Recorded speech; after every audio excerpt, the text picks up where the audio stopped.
Kementerian Transmigrasi membuka peluang baru bagi transmigran untuk bekerja dan magang di Jepang.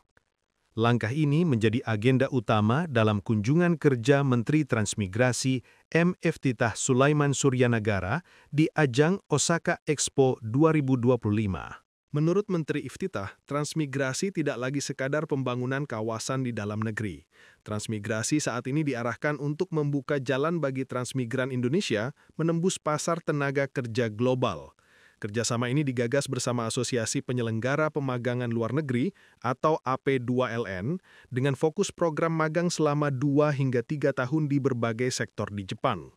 Kementerian Transmigrasi juga menjajaki peran sebagai sending organization resmi, sehingga transmigran memiliki akses yang lebih terjamin mulai dari perekrutan, pelatihan, hingga perlindungan kerja.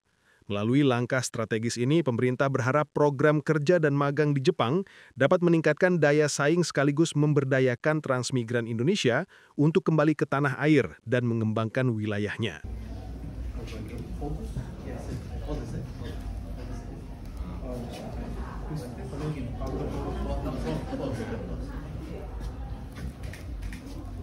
Bertemu dengan perwakilan dari Ehime University di Jepang, Profesor Osamu Kobayashi. Beliau mewakili Presiden University yang nanti insya Allah pada bulan depan, Oktober, akan datang ke Jakarta untuk nanti bertemu dengan kami, dan insya Allah akan ada kerjasama yang erat trilateral antara IPB, kemudian Ehime University dengan Kementerian Transmigrasi. Tadi beliau menyampaikan bahwa secara umum kami disambut baik, terutama dalam ini ada program namanya Transmigrasi Patriot, yang mana nanti Ehime University, IPB akan berkolaborasi untuk mendesain satu program beasiswa pendidikan S2 yang nanti akan tinggal dan kuliah di kawasan transmigrasi.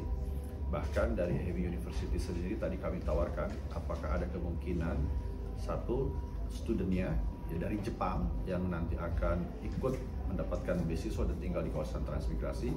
Tadi disampaikan jangankan studentnya, bahkan dosennya pun insya Allah akan ada yang dilibatkan di dalam program ini. Tentu ini akan sangat baik sekali dalam skala yang kecil sebetulnya.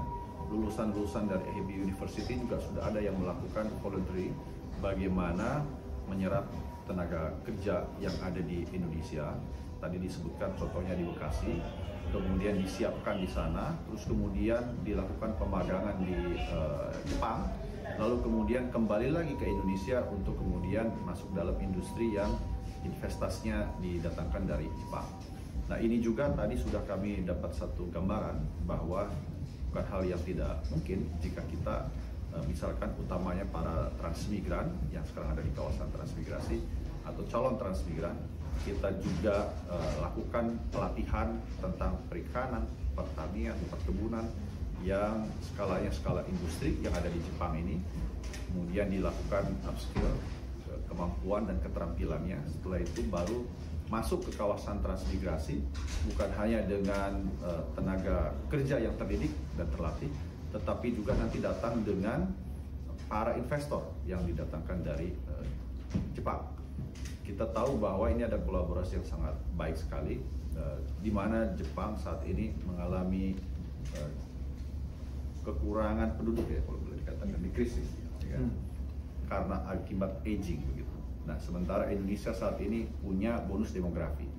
Kalau misalkan ini dikolaborasikan dengan baik, karena kita punya tanah, punya lahan, punya tenaga kerja, sementara Jepang punya capital, punya teknologi, punya sesuatu yang bisa dikawinkan yang dengan baik untuk kolaborasi yang lebih baik lagi ke depan. Jadi kami disambut baik, terutama dalam ini ada program namanya Transmigrasi Patriot, yang mana nanti Ehime University, IPB akan berkolaborasi untuk mendesain satu program beasiswa pendidikan S2 yang nanti akan tinggal dan kuliah di kawasan transmigrasi. Bahkan dari Ehime University sendiri tadi kami tawarkan apakah ada kemungkinan satu studentnya dari Jepang yang nanti akan ikut mendapatkan beasiswa dan tinggal di kawasan transmigrasi. Tadi disampaikan jangankan studentnya, bahkan dosennya pun insya Allah akan ada yang dilibatkan di dalam program ini. Tentu ini akan sangat baik sekali dalam skala yang kecil sebetulnya. Lulusan-lulusan dari AHB University juga sudah ada yang melakukan voluntary bagaimana menyerap tenaga kerja yang ada di Indonesia. Tadi disebutkan contohnya di Bekasi, kemudian disiapkan di sana, terus kemudian dilakukan pemagangan di Jepang, lalu kemudian kembali lagi ke Indonesia untuk kemudian masuk dalam industri yang investasinya didatangkan dari Jepang. Nah, ini juga tadi sudah